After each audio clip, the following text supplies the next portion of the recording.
Buenas tardes, noches. Agradezco a la Comisión de Igualdad de Género y a la Comisión de Justicia la invitación para moderar esta mesa sobre medidas alternativas a la prevención de la libertad para las mujeres. Me presento, soy Marta Tagle, senadora ciudadana en esta Cámara de Senadores. Y bueno, me parece muy interesante e importante que se esté llevando a cabo este tipo de análisis y discusión al interior del Senado, porque sin duda un tema que es muy poco visto y analizado y que está afectando a miles de mujeres que están en reclusión es precisamente las condiciones en las que viven, los motivos que las llevaron a cometer algún delito. Muchas de ellas están por delitos menores y también sin sentencia, ya verán con nuestros ponentes todos estos datos, y viven en condiciones en las que no se garantizan en lo más mínimo sus derechos humanos. Por eso es muy importante esta mesa donde se podrán analizar medidas alternativas a la prisión, o sea, justamente qué podemos hacer para evitar que haya mujeres en reclusión y que estén privadas de su libertad. Entonces, en ese sentido vamos a contar con un panel integrado por Javier Villalba Solís, asesor del Comisionado Nacional de Seguridad, que se encuentra aquí a mi lado izquierdo, Gerardo Campos Malagón, juez 28 penal del Sistema Penal Acusatorio, Corina Giacomelo, del Instituto Nacional de Ciencias Penales, y X, Justicia para las Mujeres, medidas alternativas al encarcelamiento por delito de drogas, quien además es una de las organizaciones convocantes a la realización de este foro, y Nisha Perris, de la Comisión Interamericana de Mujeres de la OEA, Buenas Prácticas e Iniciativas en los Estados Unidos de Norteamérica. Y bueno, para dar paso a esta mesa y que la discusión, sobre todo a estas horas, ya siempre es más difícil tener una mesa al final, pero me parece muy importante que nuestros panelistas estén todos aquí muy dispuestos para poder hacer su intervención. Y en primer lugar estaremos dando la palabra a Javier Villalba Solís. Él es licenciado en Derecho por el Centro de Investigación y Docencia Económicas, CIDE. Inició su desarrollo profesional como pasante en la Clínica de Interés Público del CIDE en asuntos en materia penal, constitucional y administrativa. En el Servicio Público Federal se ha desempeñado como asesor en la Subprocuraduría Jurídica y de Asuntos Internacionales de la Procuraduría General de la República, así como en la Coordinación Nacional Antisecuestro de la Secretaría de Gobernación. Actualmente funge como asesor del Comisionado Nacional de Seguridad. Tiene la palabra, gracias, Javier.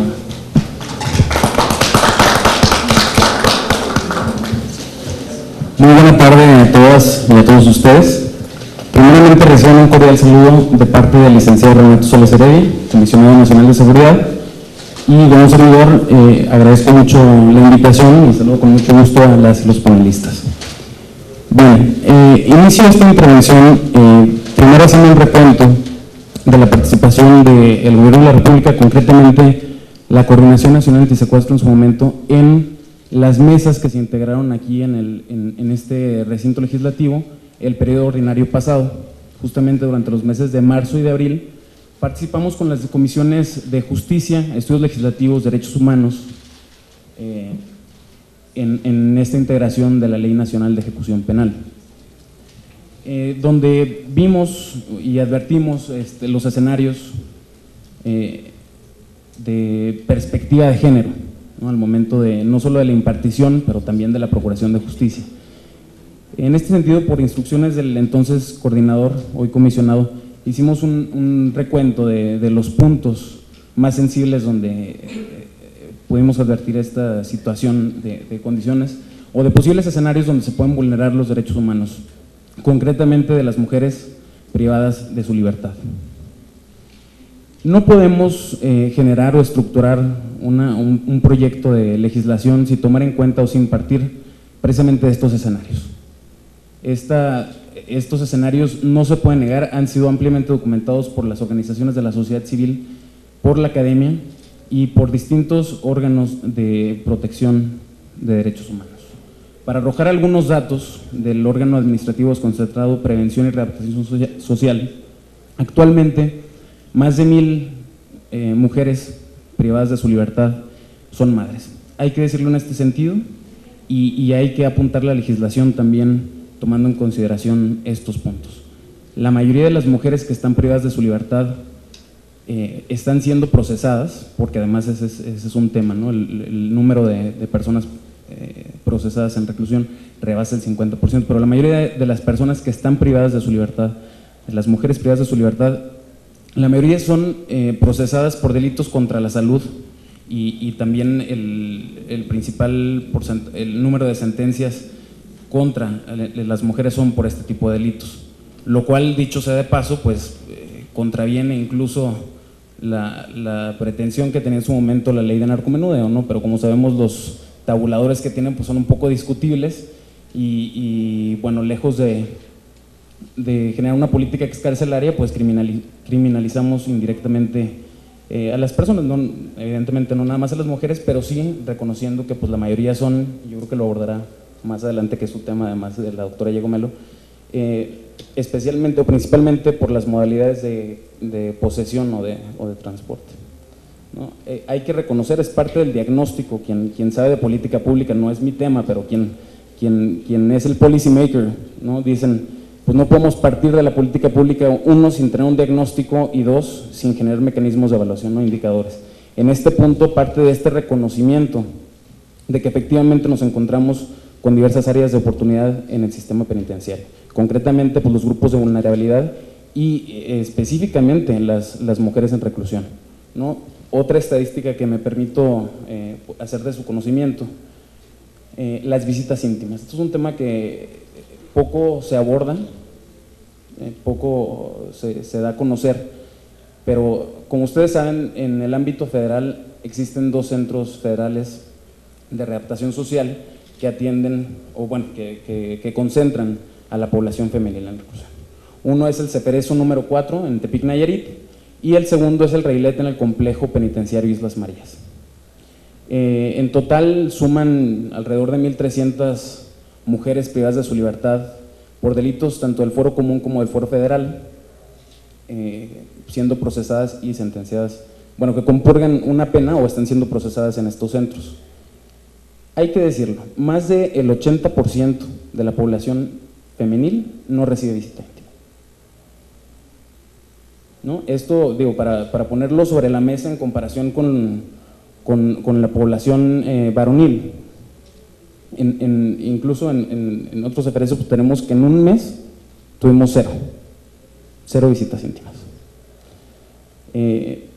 Como lo comentaba, como lo refería hace un momento, el número de mujeres procesadas es altísimo en comparación a las que tenemos en Ceferezos como sentencias, y el mismo escenario lo tenemos en las entidades federativas, ¿no?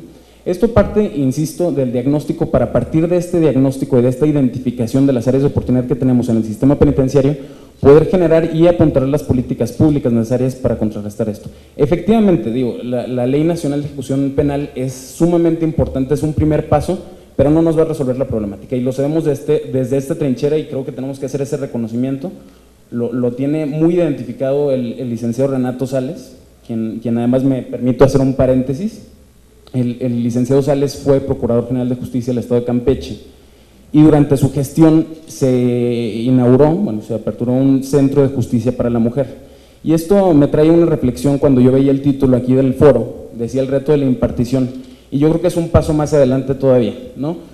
No nos podemos quedar en la impartición, es un asunto del sistema o del aparato o del sistema de justicia penal que incluso, y no desde la Procuración de Justicia, empieza desde la prevención, desde las políticas de prevención, ¿no? Y en ese sentido también las reformas de la llamada ley narcomenudeo por eso dejan mucho que desear. Lo decía el licenciado Sales también en un foro que organizó la Suprema Corte de Justicia, unos foros que hicieron hace algún par de meses. El ministro Cosío estuvo moderando estas mesas, y lo refería el ahora Comisionado Nacional de Seguridad, de estas políticas de las drogas, desde el punto que se han atendido, pues nos han llevado a tener en reclusión hombres y mujeres por delitos menores. Bueno, hay que decirlo así, están establecidos algunos como graves, pero en realidad pues no representan una gravedad o una amenaza para el tejido social, y que pues sabemos el principio de lesividad en materia penal, ¿no? Esto, el uso del derecho penal de última ratio, pues en la práctica, en los hechos, puede resultar cuestionable, ¿no? Me pidió trasladar esta idea al señor comisionado de efectivamente la realidad que existe en el sistema penitenciario, pero también que partiendo de este reconocimiento y insistiendo en la estructuración de esta política pública, hay aspectos que habría que destacar en esta Ley Nacional de Ejecución Penal.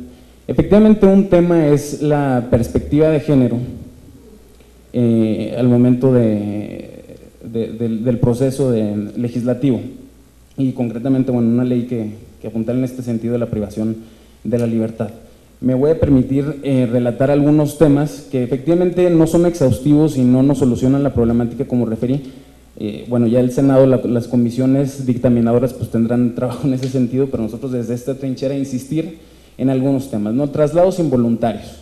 El anteproyecto de esta ley establece que no procederán los traslados involuntarios tratándose de mujeres embarazadas o durante el periodo de lactancia. Reconoce además expresamente la guarda y custodia de las mujeres privadas de su libertad en los centros penitenciarios. Además reconoce, atendiendo al principio del interés superior del menor, esta cuestión de que los niños y niñas puedan vivir con su madre durante los primeros años de vida. Desde luego, en el mismo sentido que lo apuntaran las reglas mínimas para el tratamiento de reclusos, que bueno, ya es de mucho tiempo, ¿no? Pero concretamente las famosas reglas de Bangkok, estas reglas de la ONU para el tratamiento de reclusas y medidas no privativas para mujeres delincuentes, que bueno, a título personal lo digo, creo que el nombre de estas reglas me parece un poco problemático, ¿no? Desde un punto de vista de derechos humanos no podemos hablar de reclusas, debemos hablar de personas privadas de su libertad y en este sentido mujeres en el caso concreto, y desde luego no tener esta denominación de delincuente, que además es una reminiscencia, ¿no?, de estas corrientes criminológico-positivistas y que debemos retomarla en un contexto del derecho penal del acto que recoge nuestro sistema jurídico mexicano actualmente, ¿no? Entonces, me permito comentar estos aspectos que se contienen en el anteproyecto y que han sido resultado, no quiero ponerle la medallita a la Comisión Nacional de Seguridad, no, esto es parte de un proceso deliberativo también con las organizaciones de la sociedad civil, con la academia que ha impulsado este tema y que es sumamente importante, ¿no? Yo creo que tenemos que, y así lo reconoce el señor comisionado, estar apuntando hacia este nuevo paradigma de tutela de los derechos humanos, reconociendo precisamente que hay diferencias, hay condiciones de vulnerabilidad y sobre eso, insisto, estructurar la ley para evitar vulneraciones en este sentido. La ponencia que, bueno, ponencia, ¿no? Me voy a sentir importante que a mis 24 esté yo aquí sentado, pero bueno, al menos este espacio que me dan la oportunidad de intervenir, se refiere a las medidas cautelares distintos de la prisión preventiva, ¿no? Y van a decir, oye, pues me estás diciendo nada más de la cárcel, ¿dónde están las otras medidas? Es un tema sensible efectivamente que en la ley, en el anteproyecto de la ley no está contemplado, a diferencia de otras legislaciones como la Argentina o otras de América Latina, esta cuestión de la suspensión de la prisión preventiva tratándose de mujeres que están en periodo de embarazo o durante los primeros meses posteriores al parto, durante el periodo de lactancia. Discúlpenme si no uso la denominación correcta, a veces me cuesta un poco de trabajo toda esta parte de derecho a la salud, no es mi tema, pero estas cuestiones no necesariamente las recoge nuestra legislación, y digo no necesariamente porque si bien es cierto que el Código Nacional de Procedimientos Penales en el artículo 166, si no me equivoco, establece expresamente como potestad, ojo, y esto es una cuestión a destacar, como potestad de la autoridad jurisdiccional, la posibilidad de que una mujer privada de su libertad en proceso, no sentenciada, sino en proceso, cumpla su medida cautelar de prisión preventiva en su domicilio o en un centro hospitalario con las modalidades de medidas cautelares que fije la propia autoridad judicial. Esto es importante destacarlo porque además es una potestad, no es un derecho necesariamente subjetivo que pueda ejercer en todo caso la mujer privada de su libertad, ¿no? Queda a arbitrio de la autoridad judicial y bueno, son los candados que sí tienen en la ley y que se tienen que ir haciendo compatibles en este sistema de protección de derechos humanos. Y por otra parte, este artículo llama la atención en otro sentido, porque además y establece algo un poco perverso, ¿no? Siempre y cuando no recuerdo si dice interna o reclusa o bueno, una denominación en este sentido, siempre y cuando no manifieste un riesgo, ¿no? Siempre y cuando de su conducta no se advierta un riesgo social. Nos preguntamos, bueno, ¿cuál es este riesgo social? ¿Y quién lo va a determinar? Bueno, pues el artículo nos da la solución, va a ser la autoridad judicial. Y bueno, causa sorpresa o llama la atención porque precisamente estamos recogiendo nociones que, insisto, no son acordes a este nuevo derecho penal del acto, ¿no? Y en la etapa de ejecución, pues, es un poco discutible, pero si bien la legislación argentina da la posibilidad de que las mujeres privadas de su libertad ya con sentencia condenatoria puedan compurgar su pena en su domicilio, por mayoría de razón debe abrirse esta posibilidad para una persona que al amparo del derecho a la presunción de inocencia no se le ha determinado su responsabilidad penal. Con mayor razón se le debe permitir y garantizar ese derecho de enfrentar su proceso penal fuera de prisión. Entiendo los candados, el 19 párrafo segundo constitucional pues nos establece un catálogo de prisión preventiva oficiosa, ¿no? Los delitos por los cuales inevitablemente se tendrá que imponer esta medida de prisión preventiva. Pero insisto, debe haber un reconocimiento de la autoridad en este sentido y recoger las mejores prácticas internacionales, retomando los convenios y los tratados internacionales que se han suscrito en la materia.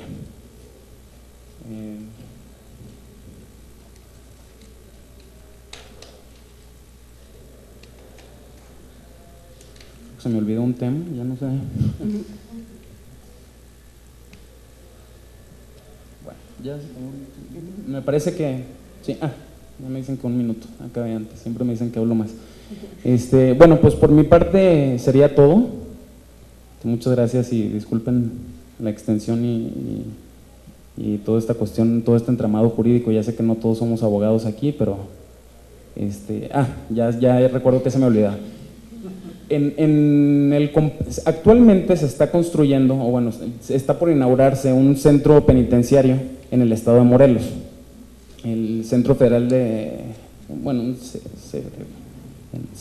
Readaptación Social número 16, exclusivamente para mujeres privadas de su libertad en el estado de Morelos.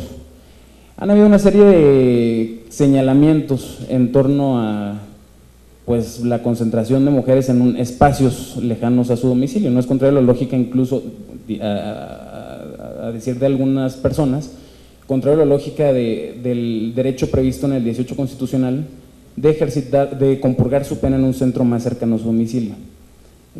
Los señalamientos se hacen en ese sentido por una parte, y por la otra que sería contrario a una política de Estado que busca no la punitividad o las medidas privativas de la libertad, sino medidas alternas.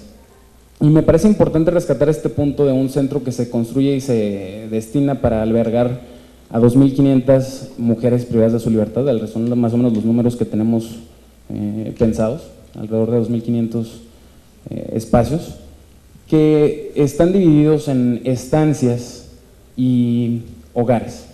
Esa es la denominación para personas que estarían en estos espacios de mínima seguridad, pero privilegiando centros de recreación, espacios culturales y de trabajo, para garantizar condiciones apropiadas de trabajo para las mujeres. Efectivamente,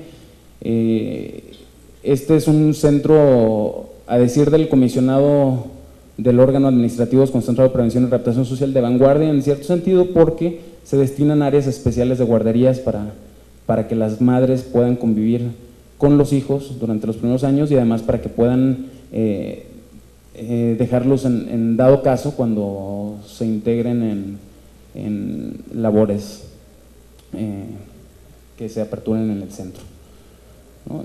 Yo hago pues la invitación, senadora, y a los miembros del panel, si quieren después acompañarnos a una visita a este centro. Yo creo que es muy importante esta vinculación, y así lo ha dicho y así lo ha manifestado el Comisionado Nacional de Seguridad. Lo digo para el anecdotario: cuando estamos en la Coordinación Nacional Antisecuestro, uno de los puntos torales fue la vinculación con la sociedad civil.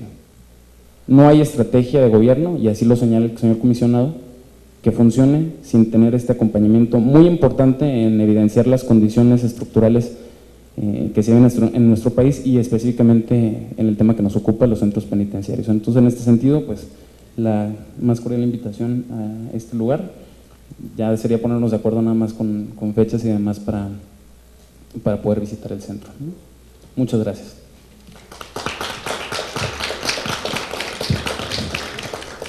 Muchas gracias a Javier Villalba.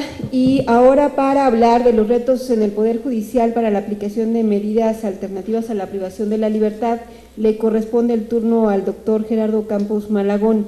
Él es egresado de la Universidad Panamericana, ha sido docente en la misma universidad, en la Universidad Autónoma de Durango, la Universidad Salesiana, la Universidad Intercontinental y la Escuela Jurídica y Forense del Sureste. Asimismo, ha sido articulista en diversas revistas especializadas en materia penal, es miembro del Tribunal Superior de Justicia del Distrito Federal desde el año 2000 y ha trabajado en el mismo como secretario proyectista y como secretario de acuerdos de primera instancia.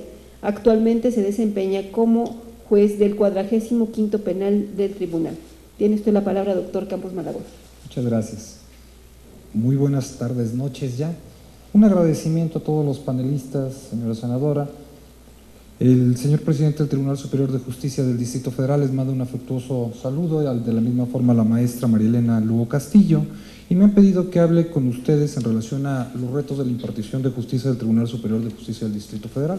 Actualmente me desempeño como juez del nuevo sistema de justicia penal en el Distrito Federal, antes juez 45º penal del Distrito Federal, del cual guardo muy gratos recuerdos por el lugar donde me encontraba, por mi personal, no por las condiciones propias de las cárceles de las que hablaba hace un rato mi colega expositora de Costa Rica. Bien, el nuevo sistema de justicia penal mexicano representa un nuevo reto para todos los operadores. Lo más importante de aquí es, vamos a destacar varios puntos que ya mi queridísimo amigo Javier en su exposición nos ha podido señalar. En relación a las medidas cautelares, estamos aquí específicamente viendo la medida cautelar de prisión preventiva. En este respecto, el artículo 19 de la Constitución efectivamente señala la prisión preventiva de manera oficiosa en algunos supuestos, pero yo me he de referir a la prisión preventiva a solicitud, que por el momento es el grueso de los asuntos que nos han llegado al Tribunal Superior de Justicia del Distrito Federal. El Código Nacional resulta ser beneplácito para nosotros y complaciente para los imputados, y las imputadas especialmente. ¿A qué me refiero con esto? Cuando nosotros lo leíamos, lo primero que nos topamos como jueces fue el título con que se desarrollaba el capítulo segundo, principios y derechos. Decíamos, ¿qué son los principios y derechos? Tras estar revisando diversas teorías, Robert Alexis y cosas por el estilo, los principios son nuestros derechos humanos y son parámetros de optimización de nuestras reglas. ¡Wow! El juez va a poder hablar a través de los derechos humanos. Una maravilla en el Código Nacional. Todavía aún así en el curso de capacitación que tomamos tan arduo con el tribunal, lo dudábamos y lo dudábamos bastante porque decíamos, ¿en serio? Antes era pena privativa de libertad, decía el tipo penal, prisión preventiva inmediato. Y lo primero que dijeron los expositores, pues eso se acabó. Puede tener pena privativa de libertad en términos del 165, pero no necesariamente es prisión preventiva. ¿En serio? ¿Sí? ¿Y en qué caso sí? Y entonces nos pusimos a estudiar y nos hicimos una pregunta. Solamente puedes aplicar la prisión preventiva en aquellos casos en que ninguna otra medida cautelar te pueda proteger los fines constitucionales del proceso. ¡Uy, caray, qué es eso! Cuando leímos el 167 íbamos más allá y decimos, la prisión preventiva solo se podrá imponer cuando otras medidas cautelares no sean suficientes. Y decíamos, bueno, a ver, entonces la prisión preventiva es la última ratio, ¿dónde la colocamos? Y el mismo código nos dio una respuesta. En el artículo 155 vienen enumeradas las medidas cautelares. Y la última medida cautelar es la prisión preventiva. Esto significa que para poder acceder a esta, el Ministerio Público tendría que estar justificando por qué las otras 13 no funcionan. Hacer este ejercicio nada más de carácter mental, con algunos otros elementos que les voy a dar, pues es algo complicado. Y es algo complicado por el elemento estructural que conlleva la argumentación del Ministerio Público. Y me dirán, bueno, doctor, ¿pero por qué? ¿El Ministerio Público es tan buen abogado como lo pudiera hacer otro? Sí, porque la última parte es casi imposible de justificar. ¿Cuál es la última parte? Que el artículo 156 dice, el Ministerio Público deberá justificar por qué la medida cautelar solicitada resulta ser la menos lesiva para el imputado. O sea, pedir la prisión preventiva, pues no es la menos lesiva, es la más lesiva. Justificar que llegó a esa diciendo que es la menos lesiva, pues inmediatamente nos parece una verdadera contradicción. Y entonces, ¿qué tenemos que hacer? Doctor, váyase al artículo 156, vea, mínima intervención, vea los tipos penales, vea las sanciones que están estableciendo, vea la determinación legislativa para que usted vaya advirtiendo la necesidad de cautela y de idoneidad. Pero además, doctor, no se pierda de algo. Los tipos penales tienen bienes jurídicos tutelados y son los bienes jurídicos que se deben de proteger, porque recuerde usted que lo que está enfrentando son los derechos del imputado contra los derechos o fines constitucionales del proceso, es más, contra los derechos de la víctima. Cuando hacemos todo este ejercicio en una audiencia, lo primero que llegamos al convencimiento es que de aproximadamente 580 asuntos que han llegado al nuevo sistema de justicia penal mexicano en el Distrito Federal, solamente 3 se han ido con prisión preventiva. Es decir, 577 están en otras medidas cautelares. ¿Cuáles son las más gran mayoría? Presentaciones periódicas. Lo primero que dijimos cuando nos comentaron eso algunos expositores, no van a venir, se van a ir. ¿Quién creen que los va a traer? La respuesta es, y todos van a cumplir. Y todos van a cumplir, ¿por qué? Pues porque saben que pueden estar enfrentando un proceso en libertad. ¿Y qué hacen? Cumplen. La gran mayoría de ocasiones, como bien decía mi expositora de Costa Rica, son delitos que resultan ser niños, menores, intrascendentes. Intrascendentes llamémoslo porque no afectan grandes valores sociales. Y por consecuencia, ¿qué es lo que se hace? Señores, vengan a firmar cada 30 días, es un buen periodo. Lo que tratamos de ver es que no se evadan de la acción de la justicia. ¿Qué hace la gente? Va y cumple. Va y cumple. La unidad de medidas cautelares, que es quien se encarga de la revisión o supervisión de estas condiciones, esta unidad nos informa, el señor está cumpliendo. Ha sido esporádico el caso que nos dice, ha incumplido. Incluso platico una anécdota de una audiencia en donde verdaderamente el Ministerio Público me ha dejado boquiabierto. En una suspensión condicional de ejecución de la pena, resulta ser que el señor tenía 2 condiciones a las cuales se había comprometido. La primera, residir en un domicilio, y la otra, presentar un trabajo en favor de la comunidad. Por un accidente de tránsito terrestre que sufrió, tuvo un machacamiento del brazo derecho con lesión del nervio radial que prácticamente le hacía probable la amputación de dicho brazo y con ello la imposibilidad de cumplir el servicio a la comunidad al cual se había comprometido.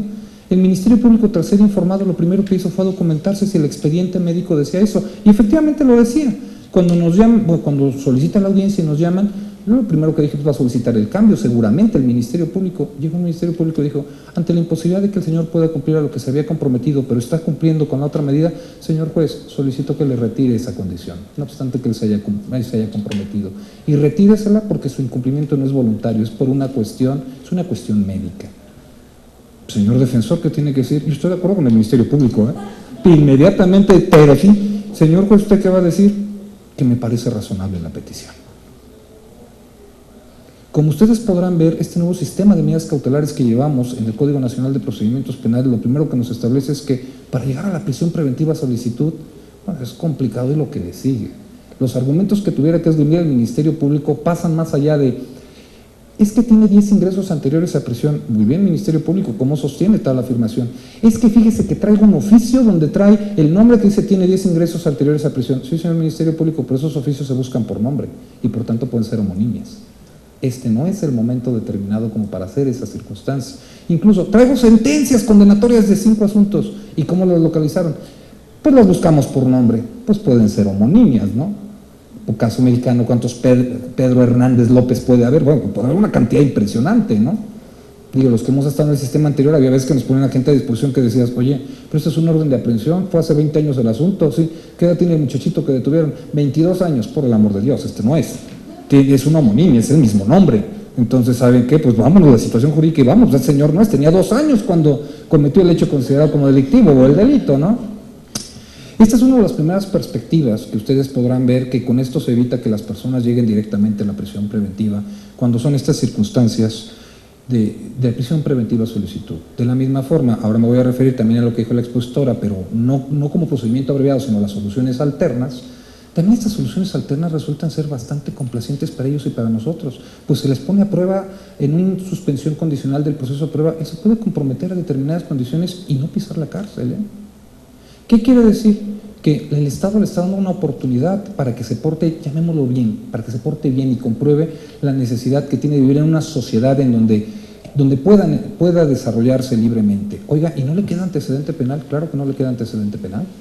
Y no le queda antecedente penal porque no llegamos ni siquiera a la etapa del proceso, ni siquiera a sentenciarlo, de tal manera que esta persona puede acogerse a la suspensión condicional del proceso a prueba y no tendría mayores problemas. Claro, estaría condicionada que nada más lo pueda hacer una sola ocasión, no puede estar haciendo una puerta giratoria de cuantas veces quiera y estar delinquiendo, ¿no?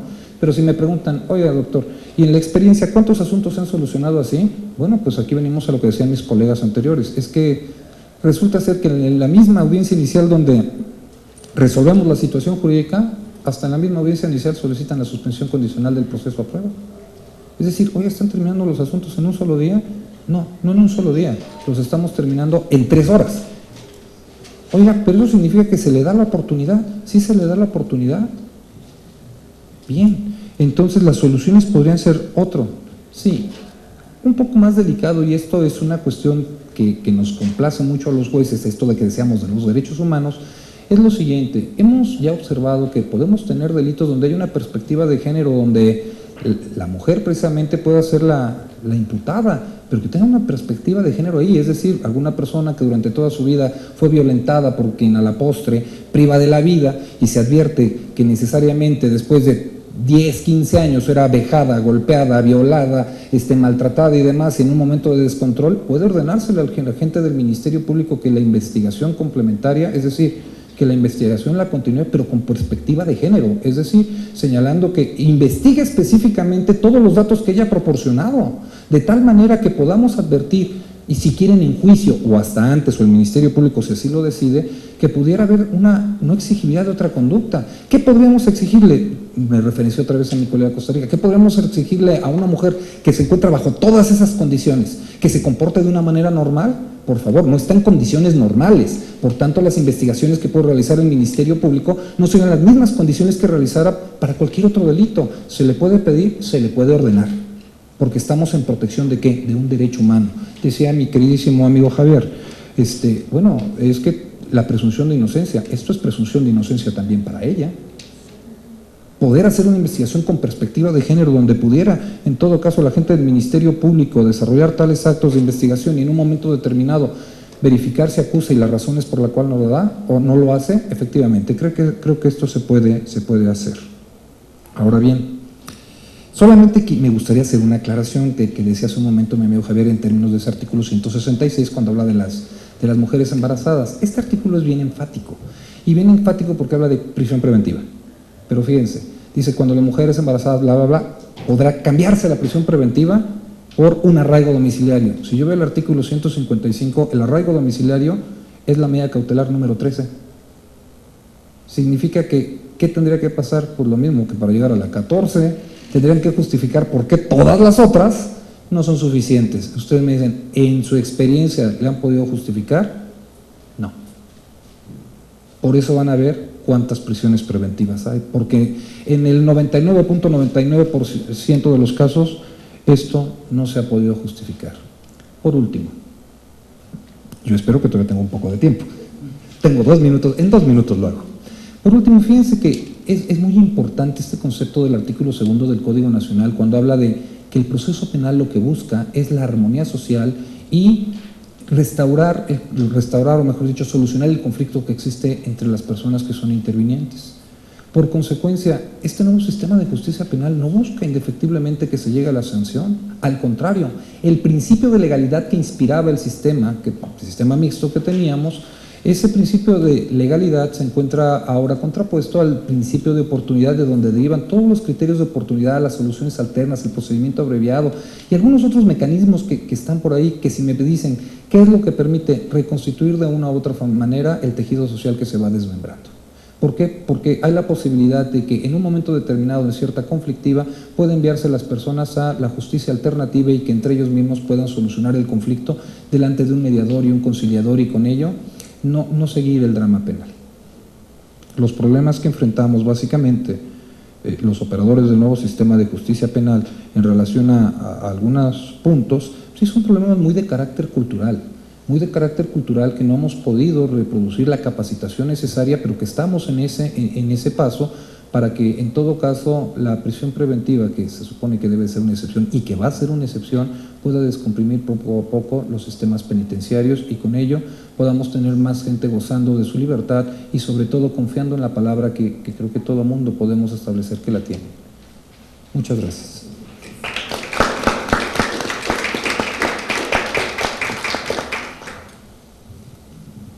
Le agradecemos mucho al doctor Campos Malagón y a continuación, para exponer medidas alternativas al encarcelamiento por delitos de drogas, le corresponde el turno a la doctora Corina Giacomelo. Ella tiene un doctorado en estudios latinoamericanos por la Universidad Nacional Autónoma de México. Actualmente trabaja como investigadora para el Instituto Nacional de Ciencias Penales y coopera con la organización X Justicia para las Mujeres. Desde hace varios años ha trabajado el tema de mujeres en prisión por delitos de drogas, vinculado al estudio de las políticas de drogas con el sistema penitenciario que lleva una perspectiva de género. Cabe mencionar su último libro, Drogas, Género y Prisión, experiencias de mujeres privadas de su libertad en México, publicado en 2013 por Tirán Loblanc. Además es autora del informe IDPC, Mujeres, Delitos de Drogas y Sistemas Penitenciarios en América Latina, publicado en octubre del 2013. Tiene usted la palabra, doctora. Gracias. Bueno, muy buenas noches. Gracias, senadora. Un gusto estar en este foro. Gracias al Senado y a X y a Documenta por la invitación. Quisiera empezar con 3 anuncios. Primero, al igual que Suyem, soy mamá de un bebé chiquito, por lo tanto, si entra determinada llamada quiere decir que las cosas no están bien y contestaré el teléfono. Esperemos que no.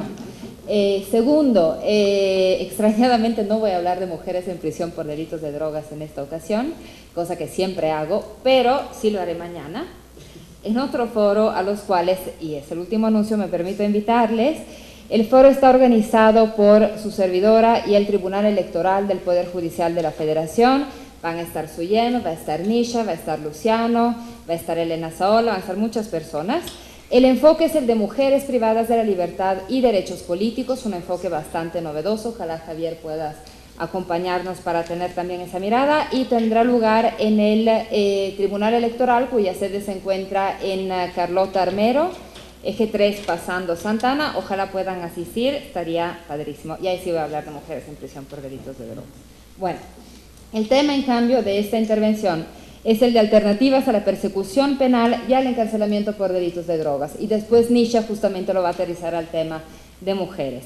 Y vamos a ver por qué hablar de este tema. ¿Le puedes cambiar, por favor? Gracias. Bueno, primero hay que ver en qué contexto estamos hablando de encarcelamiento y delitos de drogas en América Latina y en México. En primer lugar, hay un abuso en el empleo del derecho penal para resolver problemas sociales, y eso pues lo debemos de reconocer, es un hecho. El derecho penal en nuestros países, en los países de la región, es la solución fácil, y es la solución fácil sobre todo para resolver problemas en los cuales están involucrados sectores marginados. La influencia del marco internacional de fiscalización de drogas y de los Estados Unidos ha moldeado las políticas de drogas en los países de América Latina, y es importante señalar los dos, porque las convenciones de Naciones Unidas sobre drogas, sí, para el tema que nos interesa, que es el de encarcelamiento, de medidas alternativas, de despenalización del consumo y del cultivo para el autoconsumo, sí dejan cierto margen. Pequeño, pero lo dejan, y por eso las políticas europeas no son tan represivas como las políticas americanas a nivel continental. Sin embargo, el discurso sobre narcotráfico, y más como el narcotráfico como amenaza a la seguridad nacional, ha hecho que las políticas de drogas en la región hayan recibido la influencia geopolítica, económica, de armamento de Estados Unidos, y que sean especialmente represivas, y que por lo tanto incluso un cambio de tendencias en ese país no necesariamente se vayan a reflejar en cambios de tendencias en los países de la región. Es decir, para que el marco de drogas siga funcionando, y eso me lo dijo un embajador, se necesitan casos como los que tenemos en América Latina, de penas largas, de madres separadas de los hijos, porque el sistema drogas, tal y como está, tiene que seguir funcionando, y se necesitan esas víctimas humanas. Y pues normalmente se ponen de este lado, ¿no? Luego, por lo tanto, notamos un predominio de un marco de seguridad por encima de los derechos humanos y de la salud pública. El discurso ha cambiado, que ya es un avance, pero el marco en sí todavía sigue siendo el mismo. No ha habido cambios significativos, no quiere decir que no haya habido pequeños cambios o que no vaya a haber o que no estén en transcurso, pero el marco dominante es el de seguridad. Y en esos centros federales de los cuales nos habla Javier, es claro. ¿Por qué las mujeres en prisión en Reilete y en Tepic Nayarit no reciben visitas? Uno, porque uno está ubicado en el Océano Pacífico y el otro en un estado al norte de la República, que queda muy cerca. Además, fíjense qué curioso, justo para aquellas mujeres que a lo mejor están involucradas en el narco a alto nivel, Jalisco, Sinaloa, ¿no? Perdón los estereotipos, pero pues así es. Pero quedan muy lejos para la mayoría. ¿Y saben qué les piden para otorgarles el ingreso como visita? Cartas de recomendación. Mujeres cuya familia no sabe ni leer ni escribir. Le piden cartas de recomendación para ingresar a los centros de visita 4 horas, o una cosa por el estilo. Para poder ir a visitar las Islas Marías hay que viajar hasta Mazatlán, Sinaloa, que está muy lejos. Hay que poder suspender la vida por una semana para ir de visita a la isla. O sea, no reciben visita no solo porque son mujeres, sino porque son mujeres que proceden de casas pobres y porque están encerradas en centros que desincentivan la visita. Esto, ojo, y no lo hago para quedar bien aquí con el representante del comisionado, esa es una herencia del gobierno pasado, que este gobierno tiene la posibilidad de cambiar. Por eso hay que ver con ojos mixtos este nuevo centro en Morelos, como una oportunidad por un lado, pero como bien lo dijo Javier también, como un centro que con esta conglomeración de las mujeres en un solo centro, las va a tener alejadas a su vez del domicilio. Y eso no es un punto menor, porque eso implica reinserción, lazos con la familia, niños y niñas atendidas, salud mental, menor riesgo de suicidio, menor estigma social. Entonces yo creo, perdón Javier, y me estoy yendo de mi tema, sigo hablando de lo mismo, mujeres en prisión por delitos de drogas, pero tal vez lo que más se necesita es deshacer la política anterior que estaba muy clavada en mis presos federales en mis cárceles federales y mis presos comunes en las cárceles comunes. El sistema estatal mexicano penitenciario está colapsado. Pero aún así, en el caso de mujeres responsables de delitos no violentos asociados con drogas, habría que pensar si realmente ponerlas en un centro federal que tiene esta problemática con respecto a la ubicación geográfica es la mejor opción en este marco de derechos humanos. Por eso digo que, pese a las buenas intenciones, a los intentos, a la determinación, a la convicción de ciertos representantes políticos, el marco de seguridad sigue dominando a veces de manera inconsciente el marco de derechos humanos. Bueno, falta de alternativas al encarcelamiento por delitos de drogas, de esto hablaré un poquito más adelante, y me encantaría conocer la experiencia del juez en todo esto que nos dice de prisión preventiva en vinculación con narcomenudeo. Luego, todo esto lleva evidentemente a una crisis penitenciaria en la región caracterizada por violencia, hacinamiento y exceso en el uso de la misma.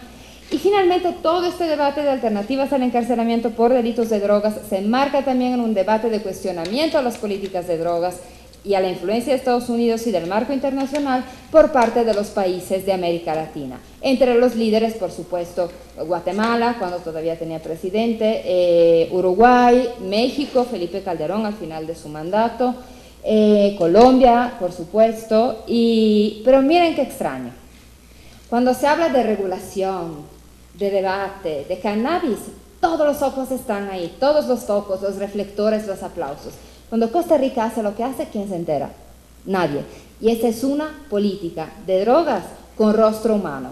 La regulación de cannabis nos sigue hablando de sustancias, no de personas, o de algunas personas, las que se van a beneficiar de la regulación, pero no de todos. Bueno, medidas alternativas, el abanico es enorme, ¿no? ¿De qué hablamos cuando hablas de medidas alternativas? Es un poco como cuando nos hablan de interés superior del niño. El platillo se ve muy bien, pero necesitamos los cubiertos. Bueno, hay medidas alternativas al momento del arresto. El policía que aprende puede en ese momento decidir no decidir por sí solo o por la mordida, no llevar a la agencia del Ministerio Público, sino porque hay medidas que se pueden implementar desde la detención. Pensemos, por ejemplo, en usuarios dependientes que venden cantidades pequeñas de drogas para fomentar su consumo.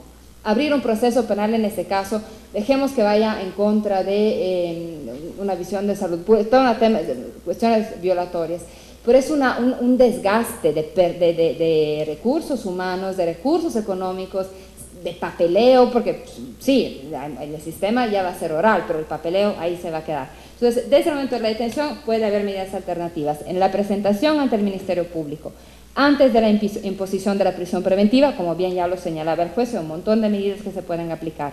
Al momento de dictar la sentencia, se puede dictar una sentencia que no sea privativa de la libertad. Cuando se decide sobre la excarcelación de una persona, ¿y quién la puede implementar? Por lo tanto, distintos actores según el momento: policías, fiscales o agentes del Ministerio Público, Poder Judicial, autoridades administrativas y autoridades penitenciarias pueden solicitar la medida. ¿Qué se requieren? Cambios legislativos, sin duda, pero también programas específicos. Hay un montón de programas, y ahora les voy a mencionar una fuente, que nos muestran cómo a nivel de una policía local, por ejemplo, actuando en un barrio, se pueden implementar mecanismos alternativos para grupos específicos. Es decir, no siempre tenemos que pensarlo como en el macro de a nivel nacional vamos a hacer esto. No, porque digamos, hay cosas que se pueden hacer muy a la medida, e incluso proyectos pilotos, y también con financiación de la empresa, de asociaciones, digamos, de la sociedad civil. Por ejemplo, un programa que ha sido bastante exitoso en Seattle que se llama LEAD, aplicado por policía del distrito de Seattle, que involucra tanto fundamentalmente a vendedores al menudeo que son usuarios problemáticos y que venden para poder comprar las drogas, pagar la renta, básicamente por gastos de subsistencia. Y ese programa piloto fue financiado inicialmente por Open Society Foundation y por la Fundación Ford, que decidieron apostarle a ese programa. Ha funcionado, ya se ha duplicado en otras entidades, y fundamentalmente lo que lleva es que personas usuarias o vendedores menores no entren en el sistema de persecución penal. Por eso el doble nombre, no es solo encarcelamiento, es entrar a todo el sistema penal, lo que habría que tratar de evitar. Bueno, aquí quisiera mencionar este informe de la Comisión Interamericana para el Control del Abuso de Drogas, Alternativas al Encarcelamiento por Delitos de Drogas, que salió este año. Ahora, para quienes más o menos conocen cómo funciona el sistema interamericano y para quienes que no también, la CICAD, esta Comisión Interamericana para el Control del Abuso de Drogas, está siempre presidida por Washington, y porque son quienes meten más dinero. Y es enorme el hecho de que hayan querido hacer un informe sobre medidas alternativas al encarcelamiento. Habla de una gran apertura en una institución que normalmente es el núcleo duro del marco prohibicionista para América y para América Latina. ¿Cuáles son los beneficios que se persiguen? Racionalizar el uso del derecho penal, no aplicarlo de manera indiscriminada como lo hemos hecho hasta ahora. Reducir los impactos negativos de formas excesivas de privación de la libertad y por lo tanto reducir el hacinamiento y las violaciones. O sea, hacer que las cárceles sean para quienes tienen que estar ahí, que no sé quiénes sean, pero bueno. Y hacer que el sistema no colapse como ya está colapsando por ese uso. Pero es muy fácil encarcelar, francamente es muy fácil. Y lograr una respuesta más humana y efectiva a los delitos relacionados con drogas, enfrentar de mejor forma los problemas asociados al consumo y en particular al uso indebido de drogas ilícitas, ya no encarcelando, y contribuir a una optimización de uso de recursos públicos. Es decir, que un policía, y esto lo vi en una ocasión en un programa de una institución pública, no voy a decir el nombre, donde se veía lo que estaban haciendo los policías. Y un policía del orden federal en algún momento reportó haber detenido a alguien con 13 gramos de marihuana. Ahora, francamente, que eso haga un policía federal, a mí como persona que pago impuestos, me molesta. No por la marihuana, no por el vendedor, que es otro tema que también me molesta por eso, pero eso es a criterio personal, porque creo que están para otra cosa. Y porque además eso se presta para un espacio de soborno y de extorsión, de terror. Bueno, delitos contra la salud en México, frente a yo creo que esto va ahí, pero no, frente a este tema. La prisión preventiva oficiosa tiene rango constitucional en México y eso es bastante grave.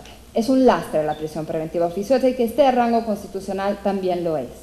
Luego, el Código Nacional de Procedimientos Penales, que seguramente prevé un abanico de medidas cautelares diversas a la prisión preventiva, como bien nos explicó el juez. Sin embargo, sí prevé prisión preventiva oficiosa por delitos del fuero federal, delitos contra la salud, error mío, del fuero federal. Y luego, miren, aquí tenemos un problema. Y los delitos graves nos dice que establezca la Ley General de Salud. Nosotros vamos a ver la Ley General de Salud. ¿Y a qué nos rebota la Ley General de Salud? Al Código Federal de Procedimientos Penales. Que esto es un tecnicismo que más para los invitados extranjeros no quiere decir nada, pero lo que voy es que hay un vacatio legis ahí, importante, donde en esto rebotar y rebotar, lo único que queda cierto es que la prisión preventiva oficiosa por delitos contra la salud está. Y aquí es eso, ahí me interesaría conocer qué pasa en el Distrito Federal con delitos de narcomenudeo, en prisión preventiva, porque ya a la hora de la pena sí hay medidas alternativas para algunos supuestos de delitos contra la salud del fuero común, pero a nivel de prisión preventiva por ahora no pareciera haber. Luego, Las medidas alternativas en términos de delitos contra la salud están restringidas normalmente por los años de sentencia que suelen superar los límites permitidos para otorgar una medida alternativa, excepto, insisto, en algunos supuestos del fuero común, y por los antecedentes penales, que no solo son ese gran drama que nos describió Suyema a la hora de salir, pero también a la hora de reingreso. Porque tenemos personas que a lo mejor sí, es cierto, pasan de un robo, a otra posesión de cocaína, luego es posesión de marihuana, y luego los encuentra con metanfetamina, y luego se roban otra cosa. Es la misma persona, él lo está haciendo por la misma razón. Probablemente hay un uso problemático de sustancias que no está siendo atendido, y una vida de criminalización y revictimización para la cual la única respuesta son penas más altas y la negación subsecuente de medidas alternativas. Entonces hay que pensar los antecedentes penales en este doble sentido, como impedimento para volver a otorgar una medida alternativa y como todo el proceso de reinserción. Luego, penas desproporcionales, no voy a entrar ahora en eso. Luego, se prevén en la legislación mexicana medidas agravantes y no atenuantes, lo que reproduce la Convención de Naciones Unidas en materia de drogas de 1988. No voy a dar mayores detalles. Y entonces, es agravante si vendo drogas cerca de una escuela, cerca de una cárcel, si meto droga a una cárcel, eso en México calcula como agravante, se aumenta la pena de una mitad, pero no hay atenuantes. El hecho de que yo, por ejemplo, sea madre soltera de 1 o 2 hijos y que sea la única responsable, no es un atenuante.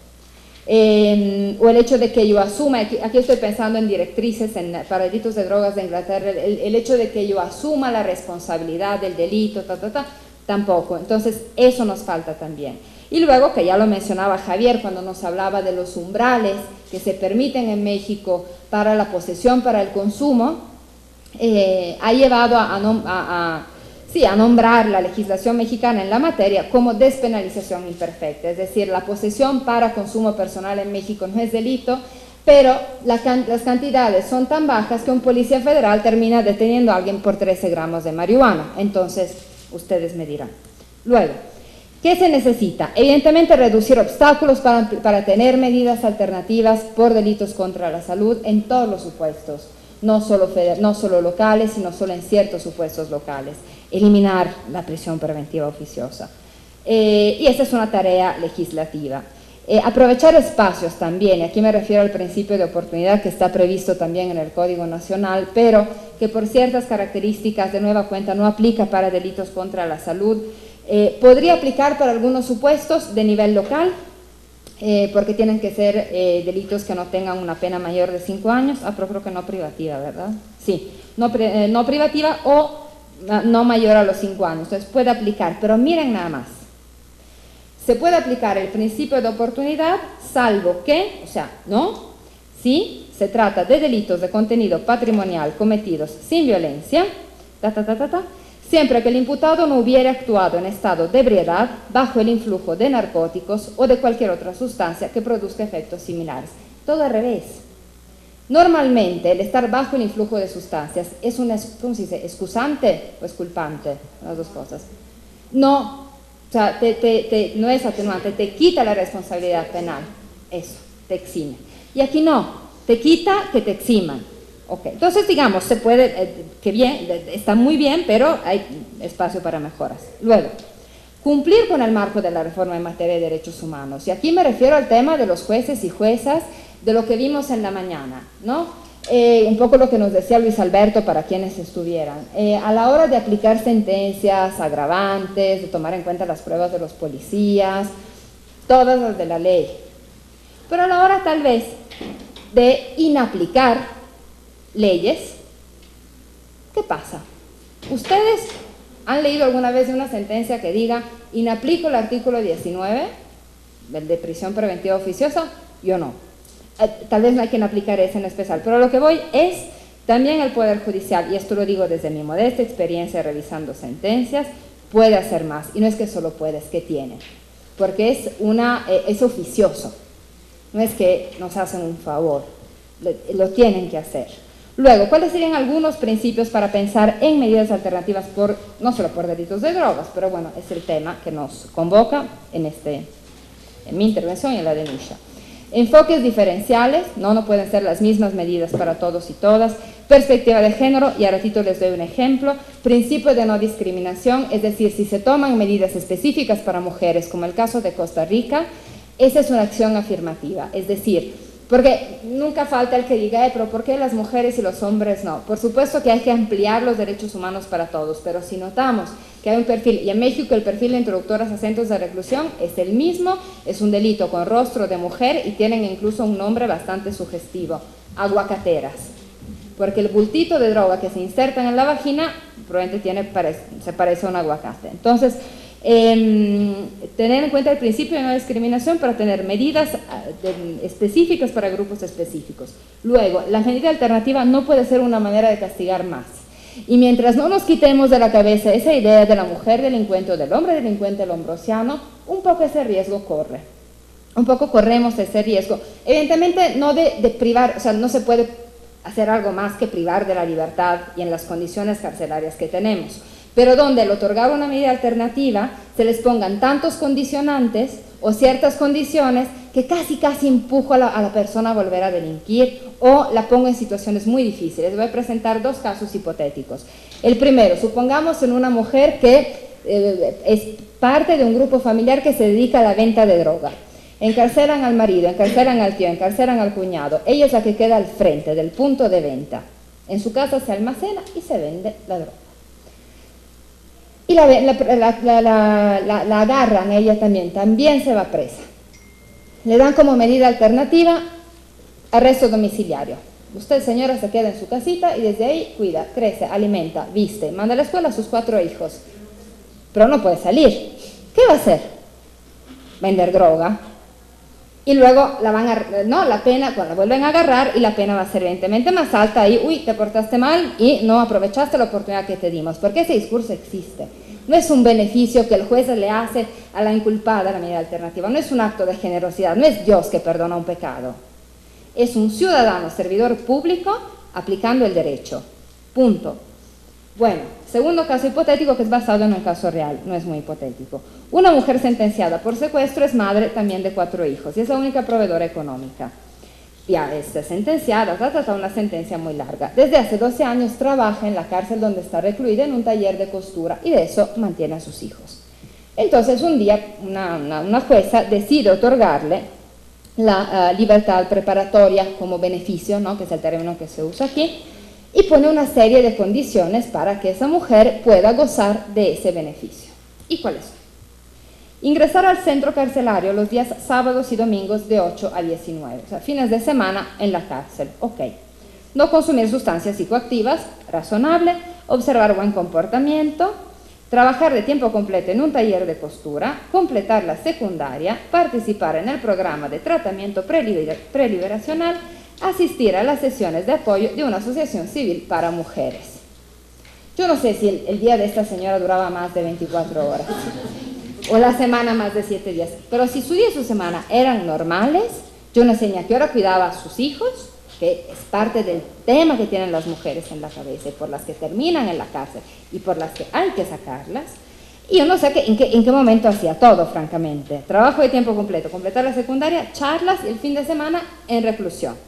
A eso me refería con las medidas alternativas, digamos, no son para castigar más, tienen que ser razonables, proporcionales y tienen que perseguir ciertos beneficios. E insisto, no es hacerle un favor a nadie, es aplicar el derecho para que la persona encontrada responsable de un delito asuma las consecuencias penales, pero también esté en condiciones de no volver a delinquir y de estar en su familia, en su comunidad, instalada en su vida. Se pueden hacer las dos cosas al mismo tiempo. Nos lo ha mostrado Suyem. Algunas conclusiones. Las medidas alternativas no son la panacea si nada más lo arrojamos así. Ahí van las medidas alternativas. No, pero vaya que son mejor que la prisión. En ese sentido es importante siempre verlas, recordando lo que nos dice el punto 2.7 de las reglas de Tokio. La utilización de medidas no privativas de la libertad será parte de un movimiento en pro de la despenalización y destipificación de delitos. No estarán encaminadas a obstaculizar ni a diferir las iniciativas en ese sentido. Es decir, hay que buscar destipificar, despenalizar y no pensar que como ya tengo medidas alternativas, ya solucioné el problema, digamos. La otra es que la medida de una medida para todos no funciona, tienen que ser individualizadas, proporcionales, incluso las multas, que aquí son clásicos, ¿no? Tantos años de sentencia y multa, no, la multa tiene que ser calibrada sobre la persona, si queremos que sirva de algo. Luego, falta un cruce entre políticas de drogas y reforma penal. Yo creo que Costa Rica es un ejemplo de que se pueden hacer las dos cosas, y eso, como lo dijo Suyem, todavía hay por hacer, hay para abarcar a más mujeres y a los hombres. Pero en cambio, cuando hablamos de regulación, no nos metemos con todo el tema de reforma penal, y cuando hablamos de reforma penal, no hablamos de políticas de drogas. Ese cruce hay que crearlo, y a partir de ese contexto que vimos. Y finalmente se necesitan medidas que garanticen un apoyo y seguimiento integral, porque de lo contrario es muy difícil que las personas que, o sí o no, cometieron un delito y que están adentro del mecanismo penal para tener algún tipo de sanción, puedan realmente también salir de ese mecanismo de sanción, en lugar de seguir, digamos, en ese círculo. ¿A quién le corresponde? Al Poder Legislativo, desde luego, al Poder Judicial, aplicar e inaplicar, a las autoridades penitenciarias, impulsar para que salgan, no quererlas tener ahí todo el tiempo. Cuando vemos las estadísticas que publica la Comisión Nacional de Seguridad y vemos cuántos beneficios de preliberación se han dado, 1, 15, ¿no? Son poquitos, igual porque son delitos del Fuero Federal. No que lo hayan hecho ustedes, pero era para corroborar la estadística. No es él el responsable. No, estaba solo corroborando el dato con él porque había que traer estadísticas. Hay que sacarlas, hay que quererlas sacar, tener cárceles vacías.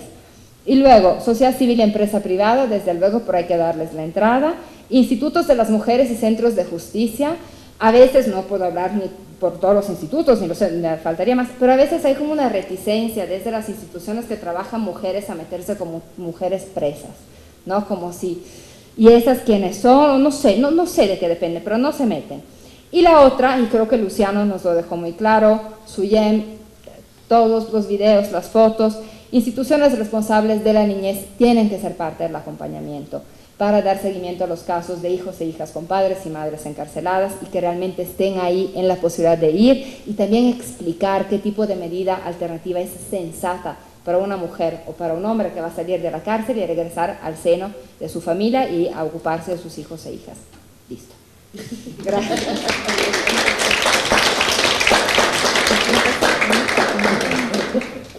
Pues agradecemos mucho a la doctora, y ahora le toca el turno a Misha Pierris, es investigadora y analista de la Comisión Interamericana de Mujeres de la Organización de Estados Americanos en las áreas de política de drogas y transversalización de género.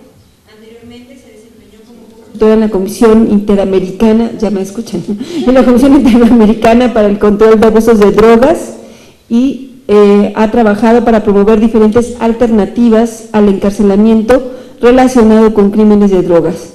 Fue directora del programa Kids Company, una organización benéfica que protege a los niños vulnerables en Londres, donde trabaja con jóvenes afectados por violencia pandillera y desventajas socioeconómicas.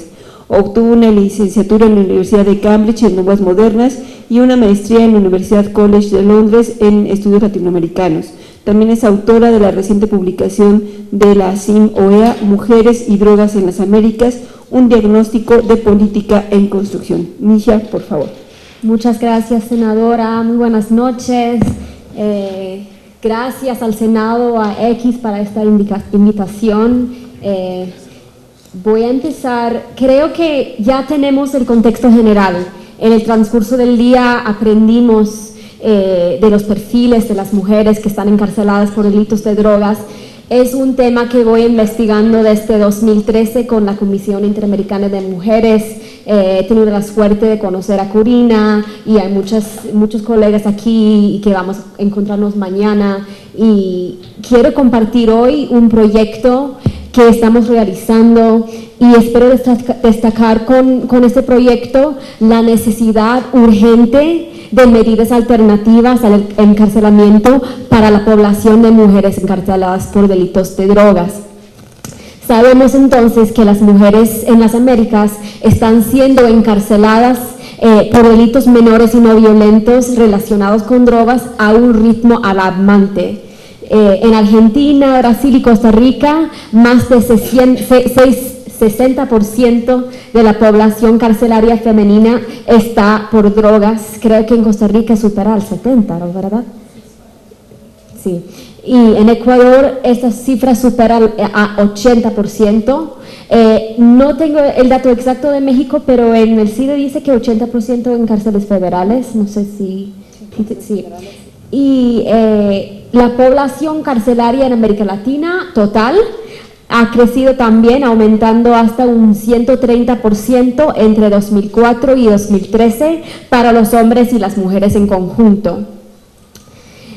Las políticas punitivas de drogas tienen un impacto fuerte a estas cifras carcelarias. En muchos países de esta región y también en otras, en Asia también, donde es una región muy preocupante en materia de políticas de drogas, el número de mujeres privadas de libertad está creciendo a una tasa más alta de los hombres. Sé que estamos hablando de esta región, pero quiero destacar que en Asia hay muchas mujeres que están condenadas con pena de muerte. Desconocemos sus situaciones económicas, sabemos que son muy vulnerables. Hay hijos e hijas a su cargo que tampoco tenemos cifras sobre ellos, pero es un problema muy grave. Y las leyes, entonces volviendo a esta región, las leyes de algunos países no distinguen entre los niveles, ¿verdad?, de la participación en el tráfico de drogas. Todo es narcotráfico. Todos están sujetos a las mismas penas altas. En muchos países las penas de delitos de drogas son desproporcionadas con respecto a otros delitos y llegan a ser incluso más altas a crímenes como violación, homicidio, crímenes muy graves. En el caso de juzgamiento de delitos de drogas, en comparación con otros delitos, el castigo tiende a ser rápido con aún menos posibilidades de una defensa adecuada. El sobreuso de la prisión preventiva oficiosa es uno de los factores principales de hacinamiento a las cárceles de la región. En muchos países de América Latina, la prisión preventiva es obligatoria para cualquier delito de drogas. No importa si es alta o baja escala, ni si el delito fue violento o no violento. Entonces, el tema de costo humano de estas políticas de drogas prohibicionistas requiere un fuerte análisis de género si queremos lograr sus soluciones eficaces y de largo plazo. Pasamos a los patrones de involucramiento que ya hemos hablado, pero creo que hay que destacar que sabemos que hay condiciones de vulnerabilidad. Desconocemos muchas de sus situaciones con los niños y las niñas. En los Estados Unidos hay mucha dependencia problemática de sustancias psicoactivas y cuando no hay tratamiento con perspectiva de género, esto llega a ser un problema muy grave para las familias. Hay muchas mujeres que están participando en negocios familiares donde están obligadas a transportar drogas en su persona y otros como las víctimas de un montaje. Pasamos a la próxima, gracias. Y el perfil, mujeres cabeza de hogares uniparentales, fueron madres a muy temprana edad. Conocimos en Colombia una mujer que tuvo de 23 años que tuvo su primer hijo cuando tenía 15, con un hombre de 40. Sí. Entonces, muchas condiciones de vulnerabilidad y de diferentes niveles de educación, entonces no tienen mucha autonomía y no tienen decisiones ni siquiera sobre sus derechos reproductivos.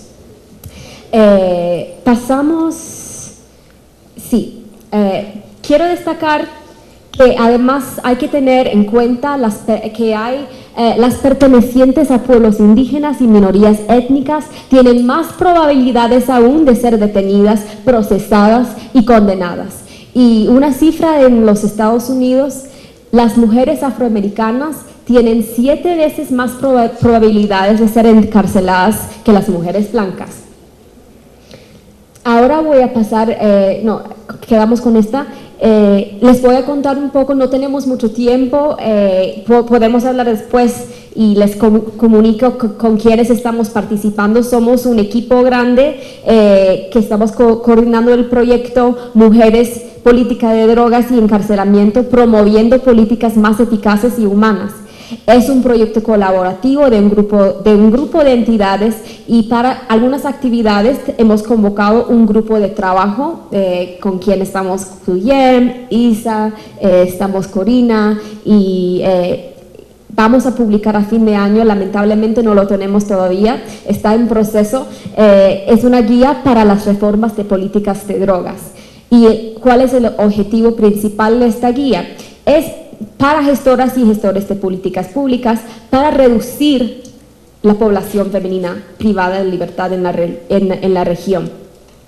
Una de las recomendaciones claves es que los sistemas de justicia penal deben ser capaces de tomar en consideración circunstancias atenuantes, como por ejemplo mujeres a cargo de sus hijas y hijos menores y mujeres embarazadas. En ningún caso decimos mujeres acusadas o condenadas por delitos de drogas. En estas circunstancias deberían ir a la cárcel. En cambio, se deben implementar medidas alternativas a la prisión. Y las medidas alternativas son respuestas menos costosas, menos dañosas y efectivas para muchos casos de delitos de drogas. Para acompañar la guía, entonces, tenemos desarrollado otros recursos importantes, que incluye 2 guías orientadas a Costa Rica, a Colombia, y la buena noticia es que para el año que viene estamos trabajando con X Justicia para las Mujeres para adaptar una guía basada en las experiencias de México. Entonces, voy a pasar quiero pasar al fotoensayo sobre algunas mujeres. Solo tengo tiempo para mostrarles una historia de una mujer que está encarcelada en el Buen Pastor de Costa Rica. Conocimos a un grupo de ellas, y este es un testimonio importante porque destaca un problema de la maternidad en la cárcel. Entonces, a lo largo de la América Latina, las sentencias por delitos de drogas de bajo nivel y no violentas son desproporcionadas y resultan particularmente difíciles para las mujeres. Las mujeres en la siguiente presentación están encarceladas en el centro penitenciario Buen Pastor en Costa Rica. Todas están cumpliendo condenas reducidas por haber admitido su involucramiento en el mercado de drogas. Sus casos son representativos de lo que sucede a lo largo del hemisferio. Ellas nos comparten sus historias. Pasamos. Ella es Lidieth, madre encarcelada, sentenciada 5 años y 4 meses por vender pequeñas cantidades de drogas desde su casa. Lidieth, de 45 años, es una madre soltera. Dice que vendía cocaína y crack desde su vivienda para mantener a sus hijos. Su hijo e hija mayor, de 24 y 20 años, están en prisión por haber quedado implicados con su madre. El tercer hijo, quien era menor de edad cuando sucedieron los hechos, tuvo que ir a vivir con un vecino después de la detención de su madre. La hija más chica de Lidieth tiene 5 años y actualmente vive con su padre y con la novia de este. Yo fui la del delito. Involucré a mis hijos y quería que la sentencia me la dieran a mí, por ellos, pero jamás, eso no se podía. Lidieth esperó 1 año entero para su juicio. Dice que cuando la policía finalmente vino a arrestarla, lo hizo con toda fuerza. Llegaron a mi casa, derribaron puertas, y yo tenía a mi hija conmigo. Ella dijo algo que nunca se me va a olvidar: mami, nos van a matar. Fue una experiencia que le pido a mi Señor que nunca tenga que volver a pasar en mi vida. Incluso desde la cárcel, Lidieth está tratando desesperadamente de cuidar a sus hijos. Ella usa su limitado acceso de llamadas telefónicas para enseñarle a su hijo a cocinar. Anótele, decía yo, en un cuaderno. Así aprendió. No sabía hacer ni un arroz, nada, ni un huevo. Yo todo se lo enseñé así, por teléfono. La hija menor de Lidieth, de 5 años, vive con su padre, la novia de este, y el hijo de ella. A Lidieth eso le preocupa mucho y ha solicitado a agencias sociales intervenir para salvaguardar la seguridad de su hija. Empecé a decirle al papá que este niño viene por las noches y toca a mi bebé. Le empecé a decir todo lo que mi hija me decía. Era todo muy malo y como él no me puso atención, me vine aquí a trabajar a trabajo social. Zuyem Molina es una defensora pública, supervisora de la Dirección de la Defensa Pública, encargada de la Unidad de Género Penal. Ha sido defensora pública por 15 años y aunque ella no ha sido involucrada en este caso del I-10, en los últimos 5 años ha dado seguimiento a muchos casos de mujeres en conflicto con la ley penal. En el Buen Pastor, durante sus días de visita, el personal penitenciario tiene que cocinar más porque las privadas reservan comida para dar a sus hijos. Siguen estando detenidas, pero continúan sosteniendo a sus familias. Esa es la diferencia del encarcelamiento femenino. Gracias. Bueno, todavía no voy a terminar con decir que varios estudios muestran que cuando los hombres están encarcelados, sus parejas, madres, hermanas y otras parientes femeninas cuidan a sus hijas e hijos.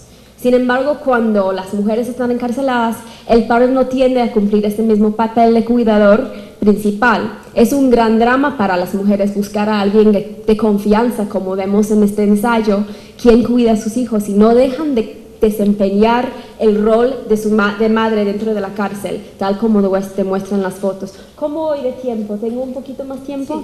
Sí. Para compartirles, porque Zuyem y Corina nos han explicado muy bien el por qué la necesidad de alternativas y para quiénes, ¿verdad? Para esas mujeres hay que buscar alternativas. Voy a compartirles una buena práctica de los Estados Unidos que se llama Justice Home, que es un programa dirigido a través de la Asociación de Prisiones de Mujeres en los Estados Unidos como una alternativa específica de género al encarcelamiento para mujeres comprometidas a hacer cambios en sus vidas. A través del programa, las mujeres son seleccionadas para vivir en sus casas con sus hijos y a participar, que eso es muy importante, participar en diferentes programas de tratamiento, educación y empleo en lugar de ser encarceladas en la forma tradicional. Entonces no están encerradas en las casas, lo cual sería muy peligroso para ellas. Pueden salir, deberían conseguir un trabajo, pueden ir a buscar a sus hijos después de que salgan del colegio, tienen este involucramiento clave en la vida de su familia. Y pueden hacer su vida, no pueden buscar maneras de superar las penas que han llevado. Las mujeres son elegibles si tienen una pena mínima de 6 meses en el sistema penal de Nueva York. Y para concluir con esta guía, buscamos apoyar a tomadoras y tomadores de decisiones a cambiar el impacto desproporcionado de las leyes y las políticas de drogas en las mujeres. Esto no es un acercamiento talla única para todos, más bien nuestras recomendaciones presentan unas sugerencias que deben adaptarse a las realidades y los contextos legales de los países. La guía ha sido escrita desde un enfoque de género y derechos humanos. Esperamos que sea útil en el desarrollo e implementación de mejores políticas que tengan un impacto en las vidas de todas las personas privadas de libertad por delitos de drogas. Muchas gracias. Pues Misha, muchas gracias. Ha sido muy interesante para mí escuchar a todos en este panel, porque sin duda pues nos pone muchas perspectivas de lo que está sucediendo con el tema de la posible aplicación de las medidas alternativas, como está hasta el final el tema de la prevención preventiva, pero cómo nos pesa también tener en nuestra Constitución de carácter oficioso la medida preventiva, porque al final de cuentas todos los que están en la cárcel, o la gran mayoría de los que están en la cárcel llegaron precisamente por una prisión preventiva y se encuentran en proceso, todavía sin sentencias firmes, y eso sin duda sigue siendo uno de los grandes problemas del sistema penitenciario, y me parece que apenas el sistema acusatorio está avanzando y está tratando de encontrar alternativas de solución a este tipo de situaciones, pero esto se agrava más cuando se refiere a delitos relacionados con drogas, y particularmente se agrava más cuando hablamos de mujeres, y en ese sentido Me parece muy importante que nos compartan esta guía con perspectiva de género, porque efectivamente es alarmante el incremento de mujeres en prisión por delitos relacionados con drogas, y que en la gran mayoría son delitos menores. He tenido oportunidad de conocer estudios de esta naturaleza en México, de las cárceles en México, y cómo es un incremento importante recientemente. Y muchas, incluso el estudio incluso habla de relaciones incluso de tipo personal, las que la han llevado a las cárceles, mujeres que están relacionadas sentimentalmente con quienes en realidad son los proveedores de drogas o los que están metidos en un mercado de narcomenudeo, y ellas de manera pues tangencial, muchas veces por relaciones de tipo personal y sentimental, se involucran y caen en las redes, y son las primeras, o sea, siempre cae por el eslabón más débil, y sin duda las mujeres están siendo ese eslabón más débil. Yo, sin entrar a más detalle, veo con mucha entusiasmo la posible discusión que tendremos en la Corte el próximo miércoles para el tema del autocultivo de drogas, que sin duda nos puede llevar justamente a la ruta de una despenalización formal del consumo de drogas, porque formalmente en nuestras leyes no está penalizado el consumo como tal. Sin embargo, al tener las tablas y las medidas tan precisas, ¿no?, parecería que cada quien debería andar con su báscula y su lista de las drogas que puedes consumir, y en los hechos se ha convertido en un asunto de penalización del consumo.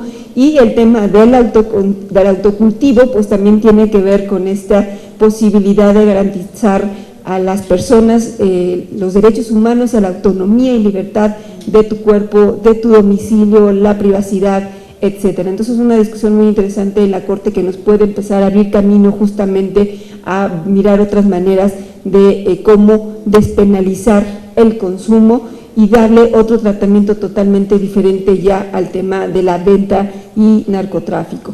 Pero bueno, no sé si haya preguntas en el público, porque a mí me gustaría, si ustedes están de acuerdo, dar una última ronda, ya solamente de 3 minutos a cada uno, sobre todo porque la doctora aquí hace algunas preguntas que a mí también me gustaría mucho escucharlas. Entonces, si están de acuerdo, daremos una última ronda en el mismo orden de 3 minutos para poder concluir esta mesa. Entonces, en primer lugar, se la daríamos al licenciado Javier Villalba Solís.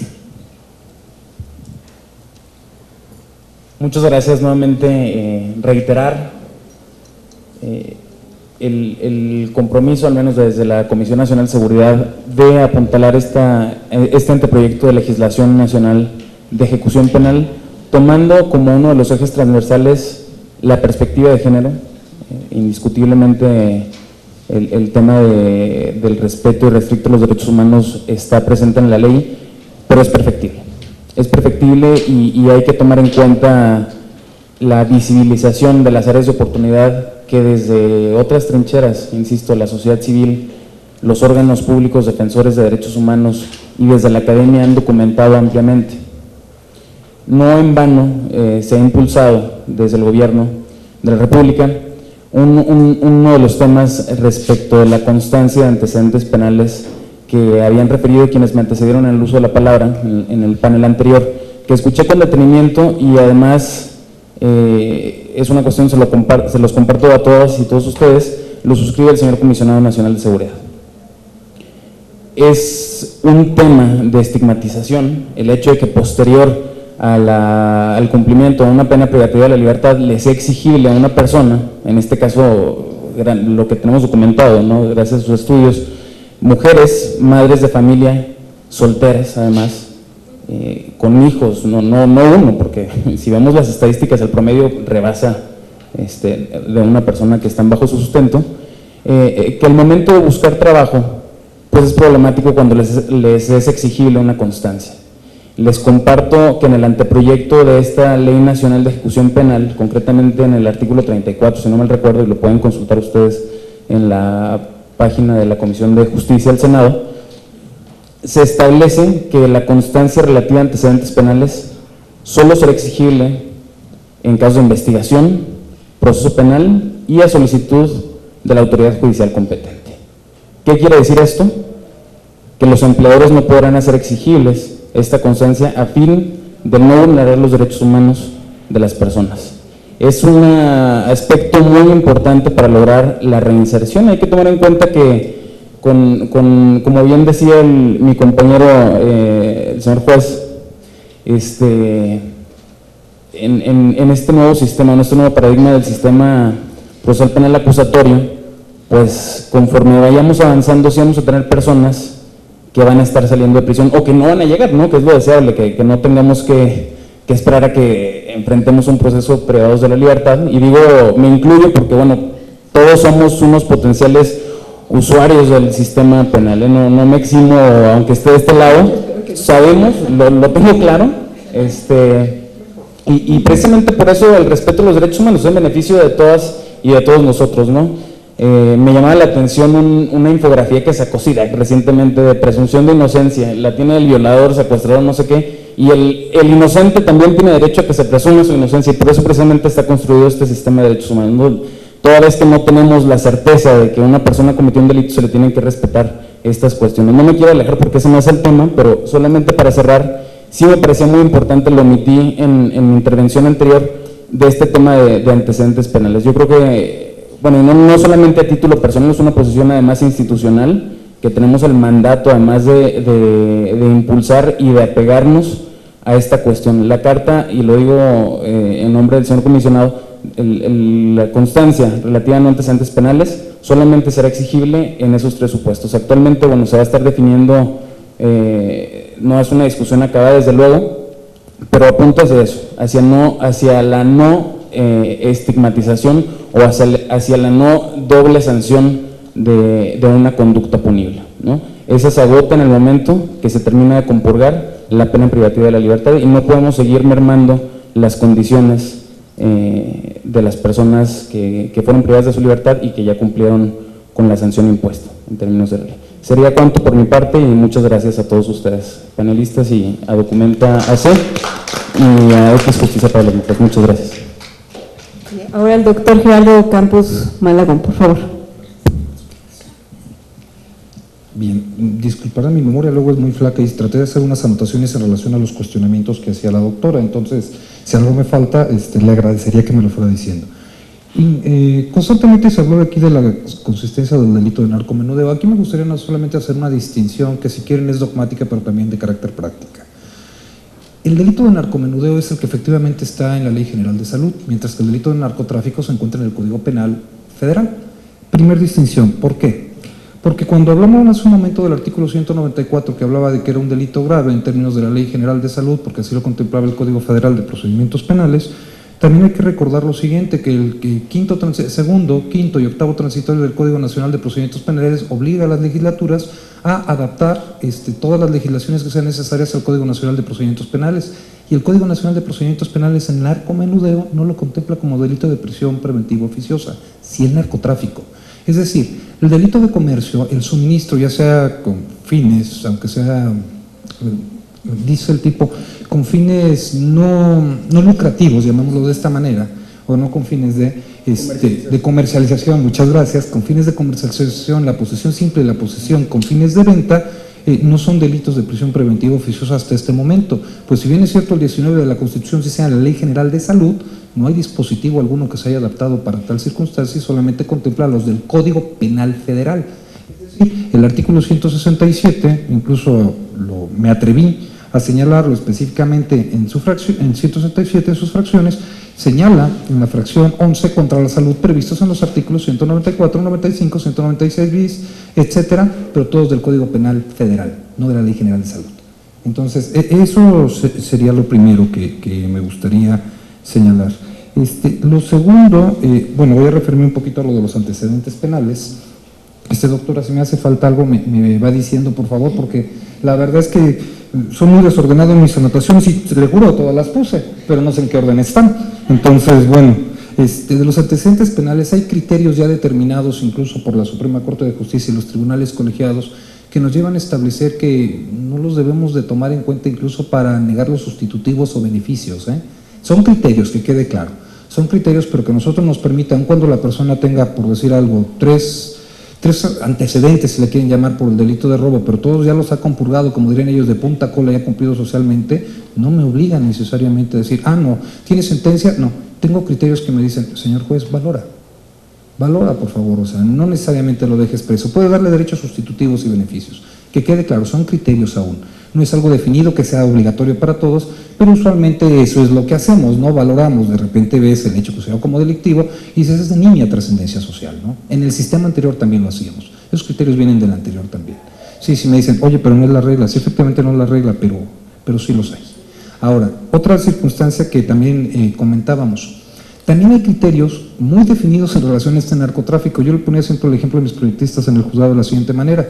Caso del Estado de México y Distrito Federal. Del reclusorio norte es una calle la que divide el Estado de México del Distrito Federal. Entonces cruzas de un lado, ya estás en el Estado de México. Detienen a una persona cruzando de una acera a otra y encuentran X cantidad de marihuana.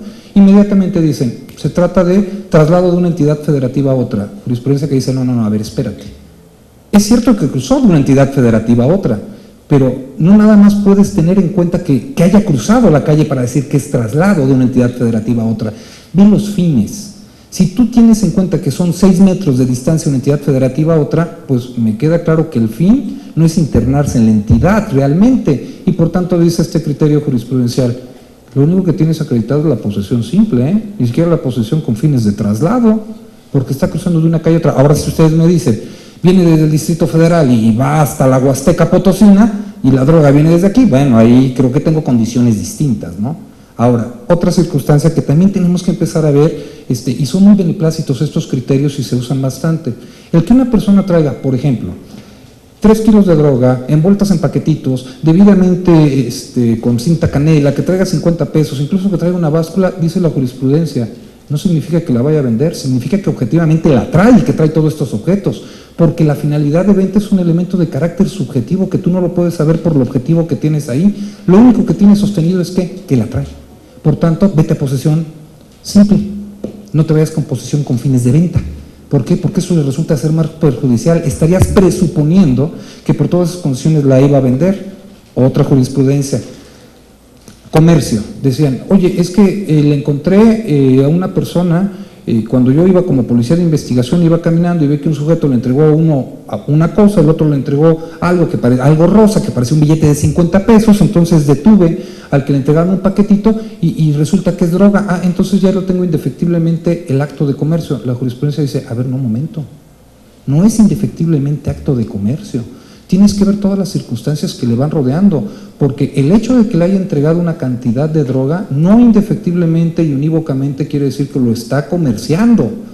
A ver, policía, ¿tú viste qué era lo que le entregó que parecía rosa? No lo vi, pero yo creo que era un billete de 50 pesos. No, bueno, pues yo creo muchas cosas también, ¿no? Yo creo que le debía alguna cantidad y la jurisprudencia dice, no señores, no pueden ustedes en todo momento hacerlo por comercio, con fines de venta. En la gran mayoría de casos se iba a posesión simple, incluso en el tradicional sistema de justicia penal hasta era un delito no grave, la posesión simple, y era la gran mayoría de delitos que teníamos de narcomenudeo. Entonces, bueno, creo que esas posiciones les pueden dejar ver a ustedes que sí estamos teniendo algunos pasos, ¿no? No sé, ¿alguna otra pregunta, no? ¿Era todas? Muchas gracias. Así, doctora. Sí, bueno, yo no me merezco mis 3 minutos porque ya los usé. Nada más regresando un poco al tema, creo que efectivamente lo que vamos a necesitar va a ser esa actuación de esos cambios a la Ley General de Salud, porque efectivamente sí se establece lo que es delitos federales, estamos todos de acuerdo en el Código Penal, pero sí se establece prisión preventiva oficiosamente en los delitos de así como delitos graves que determine la ley contra la seguridad de la nación, el libre desarrollo de la personalidad y de la salud. Y eso nos remite a la Ley General de Salud, que nos sigue remitiendo al Código Federal de Procedimientos Penales. Entonces, vaya, el problema existe, dependerá de cómo se enfrente. Y con antecedentes penales, nosotras de las sentencias que revisamos en X, efectivamente nos encontramos con ese criterio que usted menciona. Lamentablemente en todas las sentencias se negaron beneficios, digamos, medidas alternativas, o por los años en algunos casos, o por antecedentes penales. En una sola nos encontramos con que el magistrado, eran sentencias de amparo en este caso, decía, por tal criterio de la Corte, hay que volver a hacer la sentencia. Entonces, digamos, ojalá que todo lo que usted nos trae vaya tomando más y más aire, y también concluir diciendo que yo creo que es muy significativo que esté un representante de la Comisión Nacional de Seguridad, y de nuevo no lo digo para quedar bien, lo pienso, del Poder Judicial, que nos venga a traer toda esta apertura en combinación con el Senado y con la sociedad civil, porque pues es la única manera de caminar finalmente para poder deshacernos de tanto exceso penal. No son delitos contra la salud en general.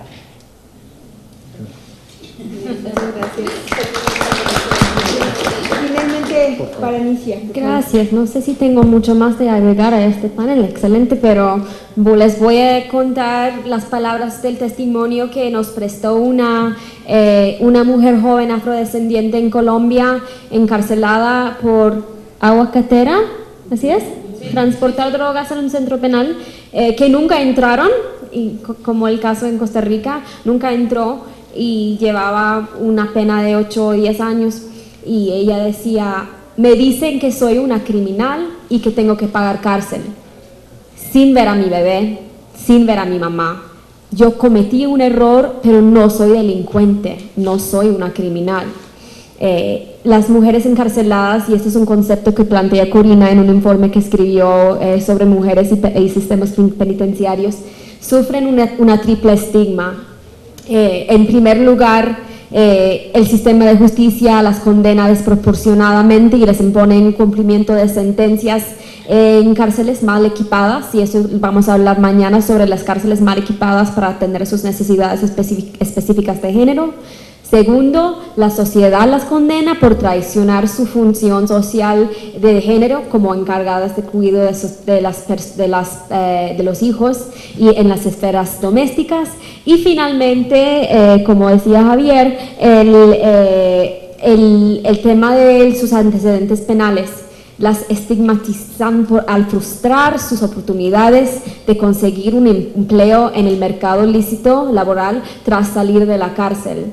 Entonces, para esto se requiere una perspectiva de proporcionalidad en las penas, alternativas del encarcelamiento, y también hay que promover el concepto de la inclusión social, porque la inseguridad generada por la violencia de la guerra contra las drogas, que se concentran en los sectores más pobres de la sociedad.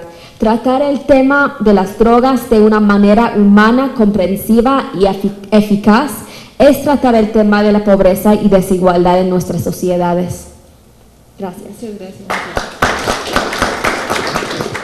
Pues con estas conclusiones me parece que el panel ha quedado sin duda muy bien. Les agradezco a todos los expositores su disposición para participar en esta mesa, y sin duda nos dejan muchos retos en el legislativo, que estoy muy segura que en la Comisión de Igualdad y Justicia estaremos retomando todo lo que se ha dicho a lo largo del foro. Muchas gracias nuevamente por la oportunidad de aprender de ustedes. Gracias.